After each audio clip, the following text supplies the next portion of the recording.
Hey guys, welcome to my channel. Hope आप सब बढ़िया होंगे और बढ़िया ही रहना। ऐसे ही अपनी कुछ पुरानी वीडियोस देख रहा था तो सोचा आप लोगों के साथ क्यों ना अपना पहला रोड ट्रिप का एक्सपीरियंस शेयर किया जाए।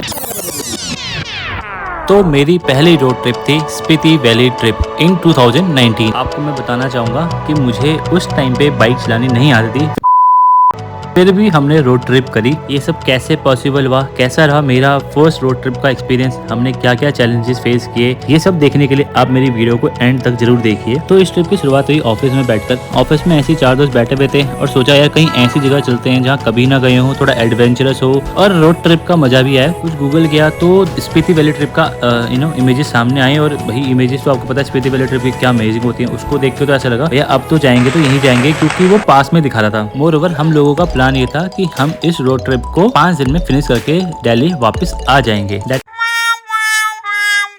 मीन्स कि हम फ्राइडे नाइट को दिल्ली से निकल जाएंगे और अपना सब कुछ कवर करने के बाद वेडनेसडे को हम दिल्ली वापस आ जाएंगे। और हम लोग ने जो रिसर्च किया वो डिस्टेंस को देख के किया, भैया यहाँ से बस मनाली पहुँचना है, मनाली से काजा 135 किलोमीटर है, उसके बाद हम मुद वैली तक जा सकते हैं और मुद वैली के बाद हम पता नहीं क्या क्या प्लान हमने कर लिया और वेडनेसडे को हम दिल्ली वापस आ जाएंगे। इतना सब कुछ हम लोगों ने प्लान तो कर दिया, बट हम लोगों ने एक बार भी ये नहीं सोचा कि एक बार ये देख लें कि स्पीति की रोड कंडीशन कैसी रहती है। और जिस दिन जाने का टाइम आया भैया, उस दिन से हमारे साथ जो कांड हुए हैं मत पूछो। सबसे पहले जिस बस से जाना था वो बस होगी हमसे मिस, तो उसको पकड़ने के लिए अलग से कैब करी और उसको पकड़ा हमने दिल्ली बाईपास रोड में। दूसरी, उस बस ने इतना टाइम लगा लिया ना मनाली पहुंचने में मत पूछो। तो एंड मोर ओवर वो बस जाके मनाली से 100 किलोमीटर पहले जाके होगी खराब। सो फाइनली हम पहुंचे मनाली अराउंड 12-1 बजे के आसपास। तो जो भी हमने प्लान किया था वो तो सब कैंसिल हो गया, क्योंकि हमारे प्लान का अकॉर्डिंग ये था कि हम अगले दिन मनाली सुबह जल्दी पहुंचकर बाइक रेंट पे लेकर आगे स्पीति के लिए निकल जाएंगे। बट ऐसा कुछ हो नहीं पाया, क्योंकि 12-1 बजे मनाली पहुंचने के बाद तो हम कहाँ ही निकल पाते, क्योंकि जहाँ से हमने बाइक रेंट पे ली थी उन्होंने ये बोला कि आज मत जाओ क्योंकि आज मौसम भी खराब है, और अगर आप चले भी गए और रास्ता जो है आपको पता ही है आगे खराब है, तो अगर कहीं फंस गए तो वापस आने का भी आपको चांस नहीं मिलेगा और वहाँ पर आगे पीछे कुछ भी रहने का ऑप्शन नहीं है। और हमें भी यही से लगा, तो इसलिए हमने उस दिन का स्टे मनाली में किया, थोड़ा मनाली घूमे और अगले दिन सुबह हम निकल गए अपनी स्पीति राइड पर। और हमारा ये डिसीजन बहुत ही सही था, वो मैं आपको बताता हूँ आगे। तो यहाँ से स्टार्ट होता हमारा असली एडवेंचर। उसके बाद हमने जो रोड कंडीशन देखी, हमें बिलीव नहीं हुआ कि भैया ये रोड है क्या स्पीति वैली की, क्योंकि स्पीति की रोड कंडीशन के बारे में तो हमने रिसर्च किया ही नहीं था। तो कुछ किलोमीटर कवर करने के बाद होता है हमारे साथ दूसरा कांड। तो अगर आप लोग कभी मनाली से काजा की तरफ जा रहे हैं तो छतरू एक जगह पड़ती है, तो छतरू से भी 5 किलोमीटर पहले एक नाला पड़ता है। उस नाले पे हमारी बाइक होगी बंद। बाइक को निकालने के चक्कर में पता नहीं क्या ही हुआ कि बाइक का जो रेस वायर होती है ना वो टूट गई। तो हमने उस टाइम पे क्लासिक 500 ली थी रेंट पर। तो आपको पता है इसका वेट कितना होता है, तो बड़ी मुश्किल से हमने नाले में से उस बाइक को निकालकर साइड में खड़ी करी। लेकिन भैया अब रेस वायर टूट गई थी, उसका जोड़ना तो हमें आता नहीं था। तो बस वहाँ से जितने भी राइडर्स गुजर रहे थे सबको रोक रहे थे, सबको यही पूछ रहे थे कि अगर वो हमारी कुछ हेल्प कर पाए तो। बट सबका वही कहना था कि इसके लिए तो मैकेनिक ही लगेगा, बट मैकेनिक के लिए भी ना वहाँ पर कोई नेटवर्क है ना कुछ है, तो कैसे ही कॉल करते। जब हमारी बाइक नाले में फंसी थी उस टाइम पे बज रहे थे 11 बजे से लेके दिन के 3 बजे तक हम लोग वहीं पर ही खड़े रहे, लोगों से हेल्प मांगते रहे। जितने भी राइडर्स वहाँ से गुजर रहे थे कुछ ना कुछ हम लोग जुगाड़ ढूंढने पे लगे हुए थे कि कहीं ना कहीं कुछ ना कुछ करके जो उसकी रेस वायर है जुड़ जाए, but without mechanic it was not possible. 4 घंटे की मेहनत के बाद फाइनली वो रेस वायर हमने जुगाड़ करके लगा ही दी। उस जुगाड़ को लेके हम लोग कॉन्फिडेंट तो नहीं थे, बट इतना था कि भाई छतरू तक तो पहुंच ही जाएंगे। छतरू पहुंचने के बाद हम लोग ये डिसाइड कर रहे थे कि वापस मनाली जाएं या काजा निकलें, क्योंकि हम लोगों को ये कॉन्फिडेंट नहीं आ रहा था कि ये बुलेट अब चल पाएगी नहीं चल पाएगी, क्योंकि सबका यही कहना था भैया आगे जो नाले हैं वो इससे भी खतरनाक हैं। और वहाँ पर हमने एक टेम्पो वाले से पूछा कि अगर हम अपनी बाइक को टो कराते हैं तो कितना लेगा, तो उसने बोला उस टाइम पे 7,000 रुपए छतरू से वो मनाली तक के लेगा। तो फाइनल डिसाइड ये हुआ कि हम लोग उस दिन करने वाले हैं छतरू में स्टे, और नेक्स्ट डे का फिर नेक्स्ट डे ही देखेंगे। लेकिन वहाँ से आने वाले हर राइडर को हमने हेल्प के लिए जरूर पूछा, but unfortunately we couldn't get any kind of help. तो हमने उस दिन बस रात को वहीं स्टे किया। इसी बहाने हमने छतरू में कैंपिंग किया and it was a good experience there. Next day new stories and new challenges. तो अगले दिन हम लोगों ने ये डिसाइड किया कि अब हम इसी जुगाड़ के सहारे काजा तक जाएंगे, क्योंकि काजा पे आपको मैकेनिक मिल जाएगा। लेकिन हमें ये नहीं पता था कि आगे ऐसे भयानक नाले आने वाले हैं, और उस टाइम पे दिमाग में बस यही चल रहा था कि बस कैसे ना कैसे करके काजा तक पहुंच जाएं, क्योंकि स्पीति की रोड कंडीशन ऐसी होगी ये तो हमने बिल्कुल भी नहीं सोचा था।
इसके अलावा रास्ते में हमने इतने इंसिडेंट्स देखे तो वैसे ही डर गए थे। ये 2-3 नाले इतने गंदे थे कि बाइक को निकालना मुश्किल हो गया था। साथ ही में ये भी डर लग रहा था कि भाई बाइक वैसे भी जुगाड़ पे चला रहे हैं और ये यहाँ पर आके फिर खराब ना हो जाए, और बाइक के साथ कुछ ना कुछ प्रॉब्लम आती जा रही थी। सभी बड़े नालों को क्रॉस करने के बाद अब फाइनली हम पहुँचते हैं चाचा चाची ढाबा। अगर आप लोग भी मनाली से काजा जा रहे हैं तो आप चाचा चाची ढाबा पे रुक सकते हैं और अपना लंच वहाँ पर कर सकते हैं। चाचा चाची ढाबा पर ब्रेक लेने के बाद हम पहुँचते हैं कुंजुम पार्क।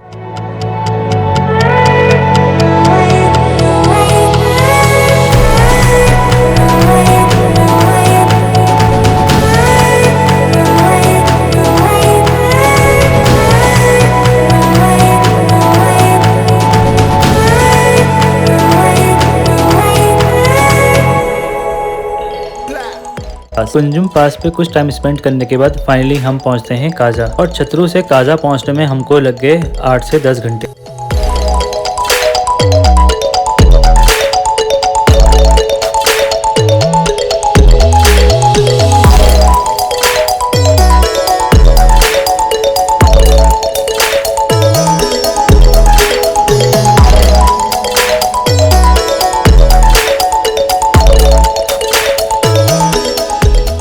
जिस दिन हम काजा पहुंचते हैं वो था मंडे का दिन, क्योंकि फ्राइडे नाइट को तो हम निकले थे, सैटरडे को हम मनाली पहुंचे और सैटरडे को हम अपने स्पीति ट्रिप स्टार्ट नहीं कर पाए। फिर उसके बाद संडे जब हमने अपनी ट्रिप स्टार्ट की तो जैसे मैंने आपको बताया हमारी बाइक हो गई थी खराब, तो हमें एक दिन हमें छतरू में स्टे करना पड़ा। काजा पहुंचते पहुंचते हम लोगों को रात हो गई थी और हम उस दिन थक भी इतना गए थे कि बस उस दिन हमने डिनर किया और सो गए। नेक्स्ट डे हम मॉर्निंग में जल्दी उठ गए थे क्योंकि उस दिन हमारे पास बहुत सारे काम थे। एक तो हमें बाइक को सबसे पहले ठीक कराना था और उसी दिन हमें मनाली के लिए वापस भी निकलना था, क्योंकि हम लोग केवल 3 दिन की छुट्टी लेकर ही निकले थे और जिसके अकॉर्डिंग हमें वेडनेसडे को वापस दिल्ली पहुंचना था। और हाँ, उस जुगाड़ के सारे हम काजा तक पहुंच गए थे। तो नेक्स्ट डे हमने सोचा जब तक कोई मैकेनिक की शॉप नहीं खुलती है तब तक हम लोग सिक्किम, कौमिक या लंगसा घूम के आ जाते हैं।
काजा साइट सीइंग करने के बाद हम लोगों ने अपनी बाइक दिखाई और फिर हम काजा से निकल पड़े मनाली के लिए। इस बारी जो हमने रूट लिया था मनाली वापस जाने के लिए वो था चीचम ब्रिज वाला। चीचम ब्रिज बता दूं आपको एशिया का हाईएस्ट ब्रिज है। चीचम ब्रिज से पहले हम गए थे की मोनेस्ट्री। यदि आप लोग काजा का प्लान कर रहे हैं या काजा जा रहे हैं तो वो कौन सी जगह है जहाँ आप लोगों को जरूर जाना चाहिए? Hikkim, the world highest post office at 14,000 feet. उसके बाद आप लोग जा सकते हैं Komic, the world highest village connected with motorable road. फिर उसके बाद आप जा सकते हैं Langza, the world highest Buddha statue, and then Key monastery